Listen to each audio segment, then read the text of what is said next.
The Americans were at the mercy of the Britishers. In contrast, Britain was ready, armed, and thirsty for revenge.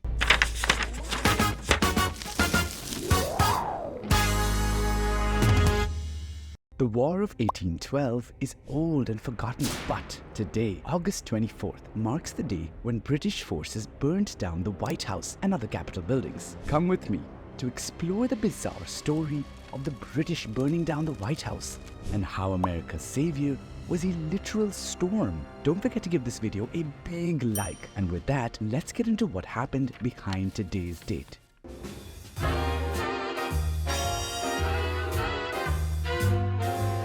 In 1812, with the assistance of Napoleon Bonaparte, the United States imposed a trade embargo against Britain. Over the next 2 years, Britain and the group of nations it controlled defeated Napoleon and his army. But that didn't mean Britain won. No. In the background, the United States attacked Canada, which was then under British rule. The 2 years preceding the burning of Washington, D.C., between the British and the American forces. Mind you, British forces at that time weren't the powerful and unbeatable army. They were just the leftovers of the main army that was fighting the Napoleon Wars in Europe. And as far as the American army goes, they weren't a powerful group either. This is because the then Congress was unwilling to provide the much needed training to soldiers. And so, neither side could effectively make a dent in the other.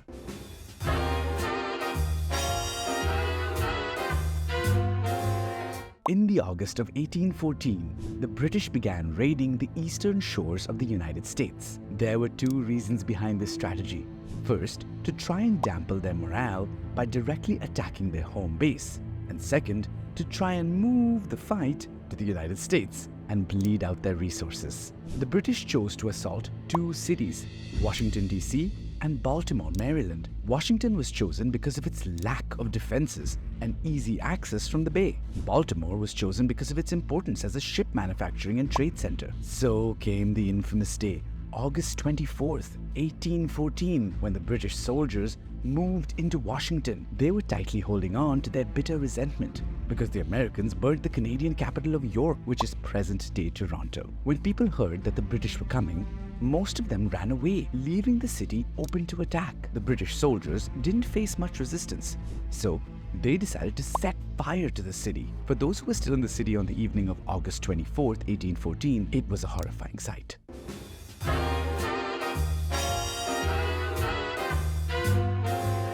The British soldiers didn't hold back on their side of revenge. They set fire to the Capitol building, the White House, the Library of Congress, and other government buildings. Before lighting the flames, they looted most buildings for worthy artifacts, money, and confidential information. And how did they burn these buildings? They weren't using any bombs. Instead, they were covering the furniture with gunpowder paste and applying it all over the rooms. This way, they could start small fires that eventually touched the gunpowder and burst into wildly large flames. The next morning, British intruders were on the hunt for more. They weren't satisfied by the damage, so off they went in search of more ammo and even more supplies to burn. But their destruction only lasted around 26 hours. And guess why?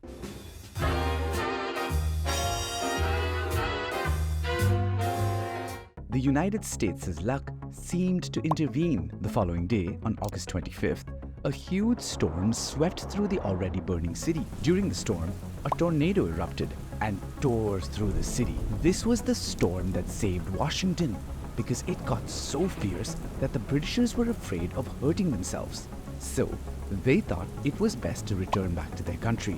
For 2 intense hours, the weather unleashed its fury. It's estimated that the storm caused at least 2 British soldiers their lives. And believe it or not, this ferocious storm even lifted and hurled 2 cannons through the air. The burning of Washington was not as large an embarrassment as Britain intended. Washington quickly rebuilt, with the White House becoming operational just 3 years after this attack. Instead of demoralizing Americans, it gave them a cause to rally behind in defeating the British once again. Talk talk about world-dominating plans not going as planned, this isn't the first instance of overconfidence by an entire nation. Adolf Hitler pulled off a similar but 100 times worse stunt. Check out this next video to see how Adolf Hitler became the German head of state and led the country to their doom. Before you go watch the next video, subscribe to Behind the Date for interesting stories from all over the world. Bye-bye. I'm off to meet Hitler, the world's craziest villain.